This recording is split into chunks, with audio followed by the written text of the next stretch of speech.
parle. Chaque jour, Charles et Carole vous présentent la leçon de l'école du sabbat.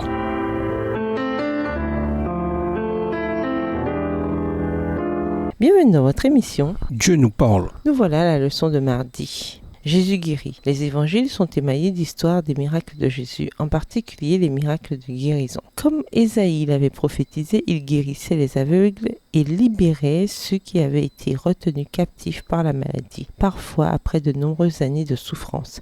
Voir par exemple Marc 5, les versets 24 à 34 et Jean 5, les versets 1 à 15. Mais il a fait plus que cela. Il a fait remarcher les infirmes, il a guéri des lépreux, pas seulement par la parole, mais en les touchant, tout impurs qu'ils étaient. Il a affronté des démons qui possédaient des gens mentalement et physiquement. Et il a même ressuscité des morts. On pourrait s'attendre à ce que ces miracles aient attiré des foules et prouvé sa puissance aux nombreux détracteurs et incrédules. Mais ce ne fut pas toujours le cas. Au lieu de cela, Jésus a souvent recommandé à la personne guérie de ne rien dire. Il semble que les personnes fraîchement guéries avaient peu de chances de suivre ses instructions et de garder leurs merveilleuses nouvelles pour eux. Mais Jésus essayait de montrer que ces miracles étaient plus importants qu'un simple spectacle. L'objectif ultime, bien entendu, c'était que les gens reçoivent le salut en lui. Cependant, les guérisons miraculeuses de Jésus étaient une expression de sa compassion. Par exemple, dans la période qui précède l'épisode où Jésus nourrit les 5000 hommes,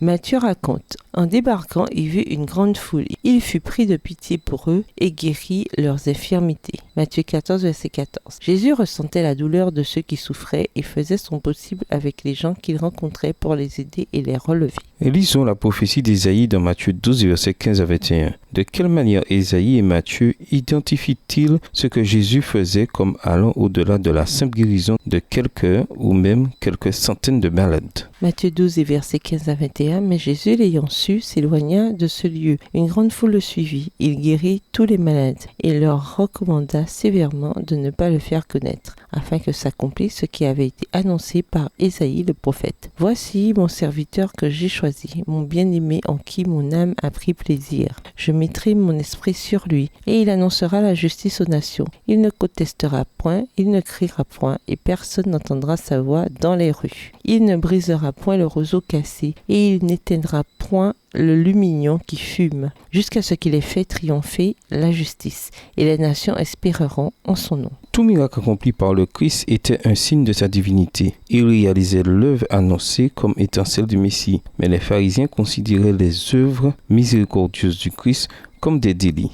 Les chefs de la nation juive jetaient un œil froid et indifférent sur la souffrance humaine. Dans bien des cas, leur égoïsme et l'oppression qu'ils exerçaient étaient la cause des souffrances que le Christ soulageait. Ces miracles étaient par conséquent un blâme à leur adresse. Extrait du livre Jésus-Christ, chapitre 44, page 363, livre écrit par Ellen G. White. Les miracles de guérison de Jésus étaient des actes de compassion et de justice, mais dans tous les cas, ils ne constituaient pas une fin en soi. En fin de compte, tout ce que Christ faisait était dans l'objectif d'amener les gens à la vie éternelle. Voir Jean 17, le verset 3. Et nous vous laissons cette question de réflexion. En tant que croyant, réfléchissez à votre expérience avec les nécessiteux que vous avez rencontrés jusqu'ici. Au revoir. Et à demain si Dieu veut. Dieu nous parle. Chaque jour, Charles et Carole vous présentent la leçon de l'école du sabbat.